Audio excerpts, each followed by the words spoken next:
Hello everyone and welcome to Matchday 7 of our Éire League season. Today our beautiful Renegades and of course our biggest, bestest moo are facing against Gciddy's Lizardmen in what was a thrilling encounter. This is of course a replay. The actual game was streamed live on my Twitch in the middle of a 7-8 hour stream run. Gciddy had just come off a plane from America, so both of us necessarily weren't of the freshest of minds. But nonetheless, it was a thrilling encounter. We had 125k of TV difference. I also had some massive internet outages beforehand, so I didn't get to think at all. So I decided, okay, let's take a bribe, let's take a coach, let's see if we can foul some of the Lizardmen off the pitch. We won the toss and opted to kick in what I'm sure is becoming, a habit. kick, tight LOS, boat. That's basically how I play Blood Bowl these days. And yeah, so we'd one bench. Gciddy had no bench, so it kind of inclined me to take the bribe as well, right? Cheering fans was a draw, meant that nothing happened. And away we go. So Gciddy started off nice and strong. Safe moves first, made the ball safe, and then started to hit some things.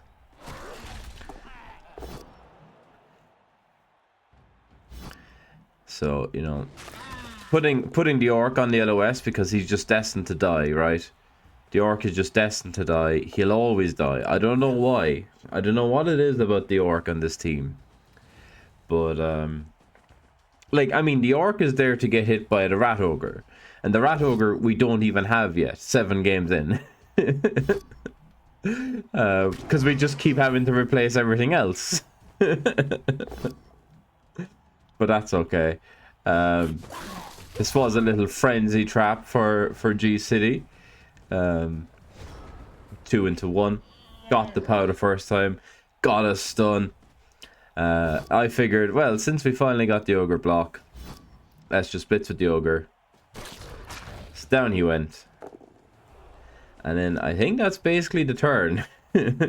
We just move some players around, form a line. I was quite foolish in exposing the tackle here. Pretty nice random the end of the last game, I think. So the end of the last game, I think we got the block ogre and we got the tackle. Everything else, I believe, is the same. Did the Dark Elf have Blodge? Maybe the Dark Elf didn't have Blodge, actually. Maybe that was new as well. So Gciddy rightfully comes in, smacks the tackle guy because he could obviously be important against the skinks. So fair play. And I was trying to figure out, okay, let's blitz something, let's get it down, and let's get a foul in. So I was trying to figure out what I was going to do. I couldn't really see anything. There is this blitz here, fill these 2 squares, he jumps up and blitzes that. Move these out the way and the ogre comes in and blitzes him again. I didn't really see what any of that was getting me a good foul target. So well played from Gciddy there. Take a mighty blow hit. And I just stood these guys up to... I don't know. I actually don't know why this guy stood up. I guess he stood up so that this guy doesn't get blitzed, was my thinking. And then it's always nice to have the orc on the crocs, right? Because it could turn him over. Double skull there on the blitz, and the crocs doesn't do a bad thing. It does get the hit and gets the knockdown. So he's kind of split his team here. It's not a massive split, right? Obviously, it's not a massive split. But there is definitely a semblance of a split going. A bit of probing maybe. So I was quite tempted by the blitz with the ogre, right? The ogre blitz up onto the skink. But this 2 into 2 into, you know, a pretty juicy foul and like getting this hit as well seemed a bit better. To me anyway. In the first instance, right? We have a bribe for a reason. We finally got it down. We have 3 assists, or 2 assists. But of course, he was fine, and he just gets back up, and then everything gets hit again. Including the Minotaur, I think.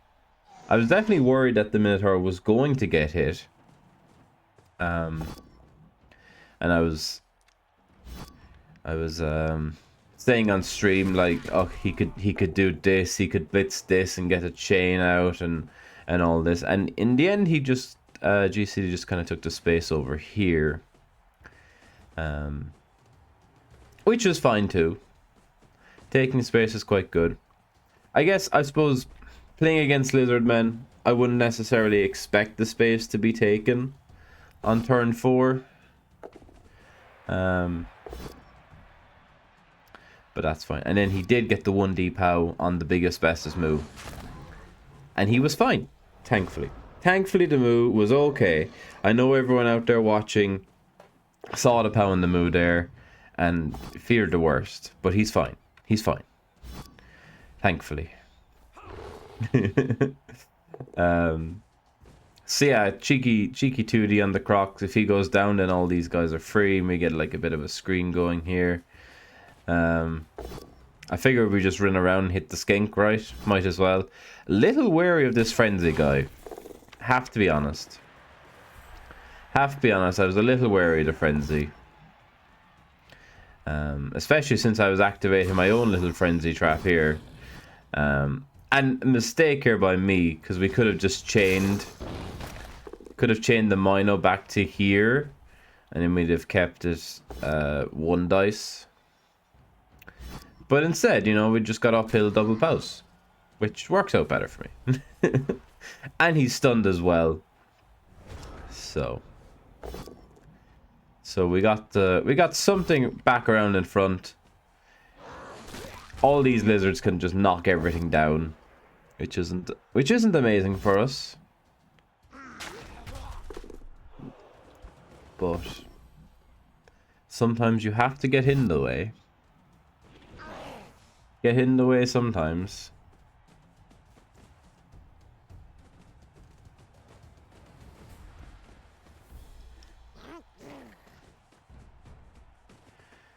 So some lovely taking of space over here. And very big dodge, right? Like these 2 dodges, massive. Like if they fail, we just hit the ball. If they fail, we just have 3 dice on the ball. Well, 2 dice. If the first one failed, we had 2 dice on the ball. And if the second would fail, then we had the ogre 3 dice. So very important that it worked. So now we can just put some pressure on the cage, knock this guy down.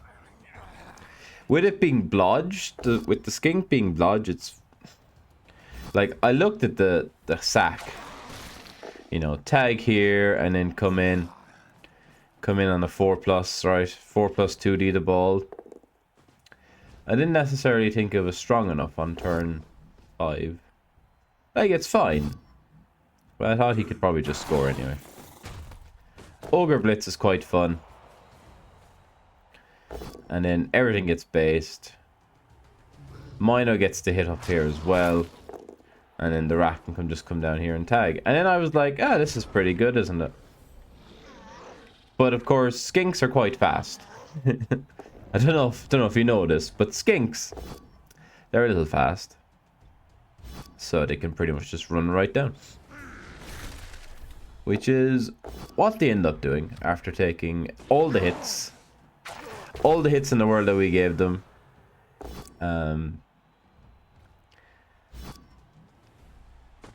They do manage to try and dodge off. We get Kazed, just to badly hurt. I think we eat that along with the KO. We do. And here, hitting the orc as well, who also gets KO'd. So we took 3 hits, and he got 3 removals, a Kaz and 2 KOs. And dodged GFI into the end zone. Makes it 1-0 to Gciddy. After turn 6, right? Both our KOs come back. We've done no damage. You know, Renegades with 2 Mighty Blow and a bribe to foul, done no damage in the first 6 turns. We got, to be fair, we were hitting Saurus pretty most of the time. And we did get 2 skinks down. That's alright. So we have 3 turns. Officious Ref gets our first removal of the game for us in a Saurus, who gets sent off. So Goblin goes here for potential TTM at the... Well, so the idea is Skaven's back here. He has a big reach. He can hand it off, and then we can come up here. And if that fails, then we always have the Goblin. So we got this clearance, so we can get up into range. And now the Goblin becomes part of the screen. So the Goblin, along with this Lino, screen off the ball. The Dark Elf isn't in range yet, but that's fine. This Lino actually is in range. So this is all nice and protected. So I was expecting to see this guy getting blitzed. The Ogre Bonehead is kind of annoying, right? Because it does mean on turn 7, for example, I have to decide where I'm committing. Whether I'm going to stay back and go for the TTM on turn 8, or whether I'm going to press on down with this 2-turn. Well, now 2-turn, with the short drive. So, gets the POW here. Ties up the 2 of them. And then the Crocs 1 and 9s, which means that all of these guys are free. Which means this guy is no longer trying to score. It's basically, okay, so we're switching then. We're centralizing the ball carrier, handing it off this turn, blitzing this skink with this guy, and everything is coming nice and safe. You know, hopefully. That was the plan. So 2+ animosity, 2+ catch, and then another 2+ rush for the blitz. So there was a couple of 2s involved in this. Just to stun the skink. But we have a lovely cage. Even the Minotaur wants to behave and gets a KO for us. Good Mino. Good Mino. And then that dodge was excellent because it meant that we could tag the Crocs.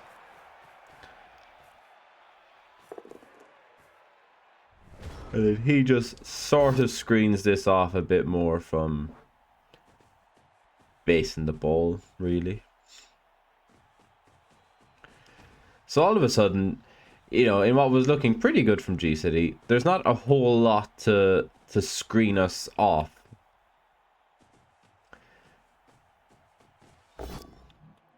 So he comes in, hits the Goblin.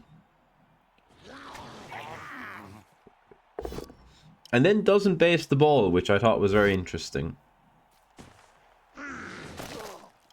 I assumed he would have just come in and based the ball to make us do something. And then he uphills the Minotaur, right? Absolutely fuming. And Kazes him. My biggest, bestest move. Kaz on double uphills on turn 8. What a terrible time to be alive. What a terrible time to be alive. So, this score is pretty easy to solve. It's, you know, a two dice blitz and then a double go for it. Makes it 1-1 at half time. Which was pretty good. So, He's down 2 Saurus, but I am down to... Oh, good job, camera. He's down 2 Saurus, which I was like, oh, that's pretty good. That's pretty good for us, but we are down the Mino and... down the Mino and just a lineman, I think, right? Yeah. Lineman and a Lino. Which is okay. So, does mean it's 9 Lizardmen versus 10 Renegades. So, Bull, and then because of the deep skinks as well, like, I didn't think we were under any real pressure to, you know, go after the ball. And then Skulls with the block dude. Fails a 2+ and gets stunned. So everything is still pretty fine at this point. You know, we're a player up. We're a player up and balls in hand, 1-1. We're driving home for the win basically at this point. But just because there's 2 Saurus missing doesn't mean they can't cause us problems. Now the Crocs does 1-9 again, his second 1-9 in the game.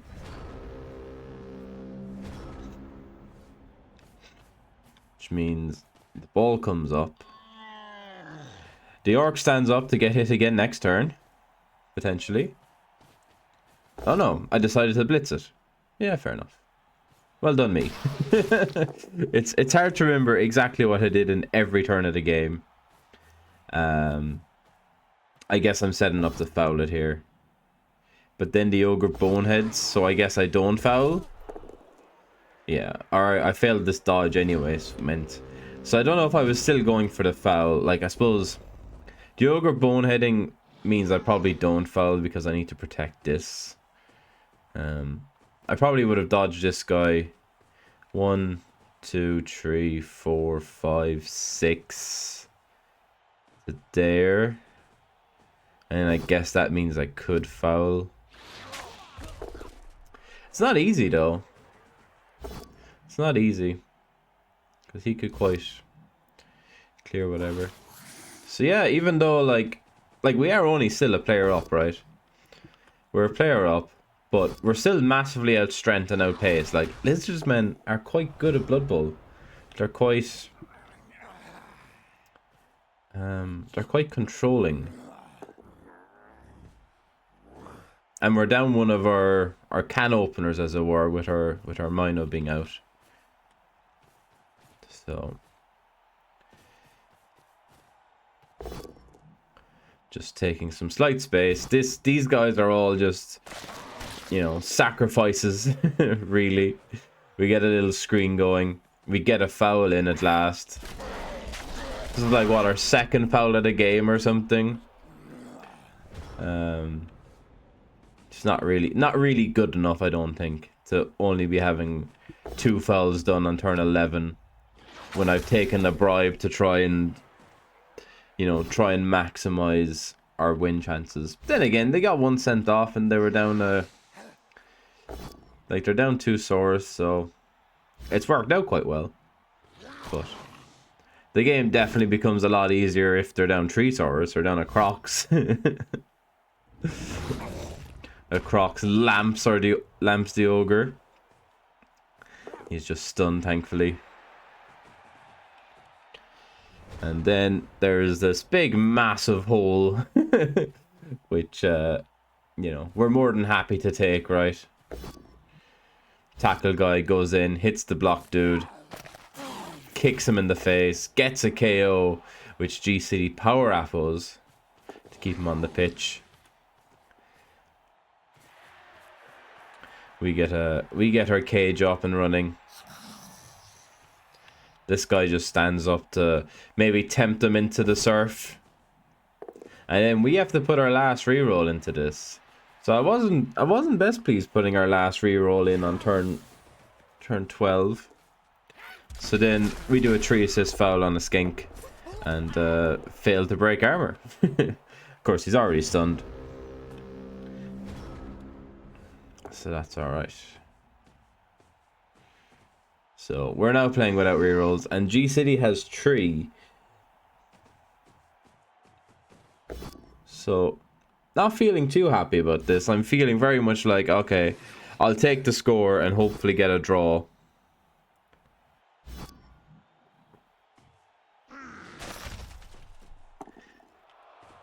Which at the time I definitely felt like, I'm not really sure how we've got ourselves into this position. Like, we are only playing with 1 reroll, or 2 rerolls, sorry. And having used the reroll the previous turn for the dodge to try and get the foul off, then it meant that we have to roll that reroll for the go for it in order to get everything secure. So maybe we could have just been a bit more careful about things. So tackle goes in for a lovely blitz again.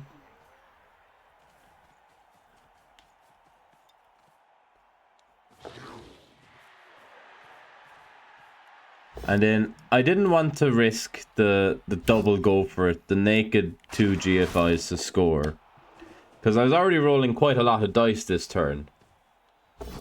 There was already a lot of dice rolled to get us up to this position, and rolling another 2-2 just didn't seem right.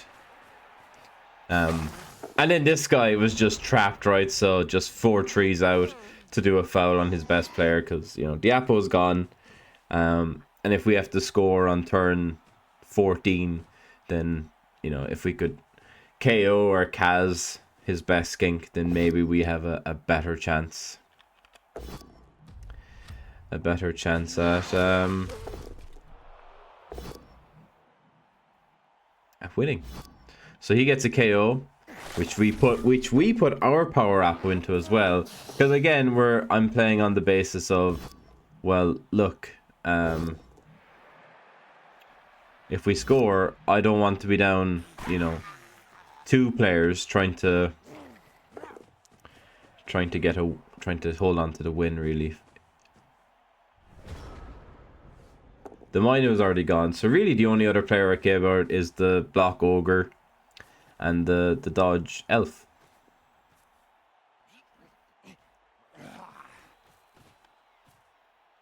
So we just get everyone stand up and then just take the 2+ to try and score. So we do. We take the lead, no rerolls. So pretty much guaranteeing ourselves at least a draw. Nothing happens. His KO stays out. We're still down 1 player. So he has 9 players for his 3 turn, I think. So he gave us a 3 turn back in the first half. I give him a 3 turn back in the second half. Lizardmen are a lot better doing 3 turns than renegades.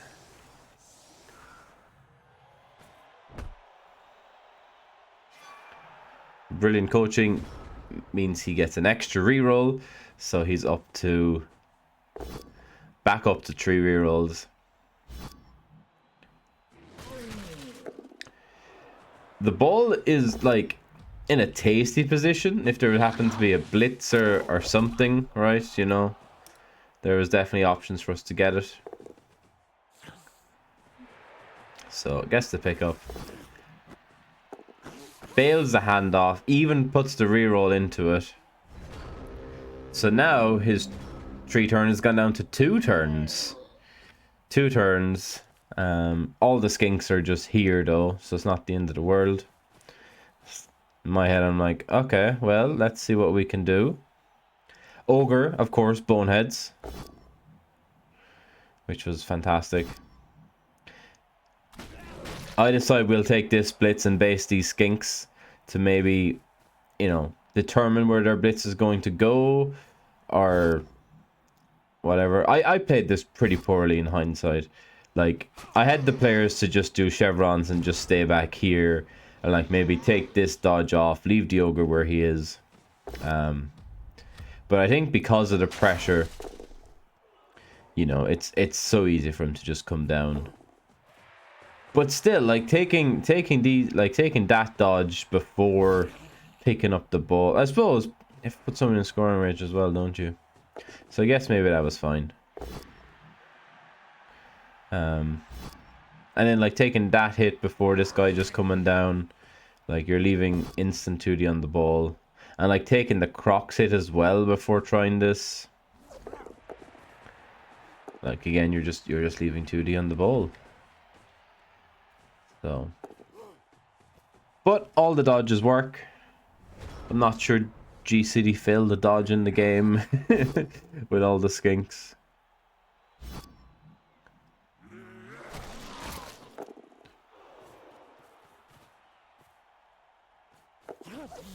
So I just decided to go in 5+ 2D the ball, failed the 5+, and that's all she wrote really. That's all she wrote. Gciddy turning down a couple of extra blocks, but the game did end in a 2-2 draw. So both teams gave up 3 turns on their own offensive drives, and they were both converted over. And we have a Minotaur missing the final, or like not the final game, but game 8, which is very, very sad. But well played, Gciddy. It was a good game. He was in chat while I was streaming it, and we had a good chat after it. It was good. It was a good game. I don't think either of us played particularly well, and I think we'll both hold our hands up and say that we didn't do amazing. But, you know, we had fun, and nothing major died. The Minotaur is missing the next game, of course, but nothing major died, at least. So let me just show you the team. Minotaur is obviously missing the next game, but we finally got enough money for the Rat Ogre. We finally got enough money for the Rat Ogre, so he's going to be in there. And as far as I know, everything else stays the same. Now, if you've gotten this far in the video, maybe comment down below. Just say hello or something. And whoever comments on this video will get to be on the team. So if you want to be an ogre, for example, be the first one to comment, I want to be an ogre. Or if you want to be the biggest, bestest moo, you know, comment as well. Other than that, everyone, thank you very much for watching. I think we have Home Slices, I want to say Dwarves next week. But yeah, until then, thanks everyone for watching. We'll catch you all in the next one.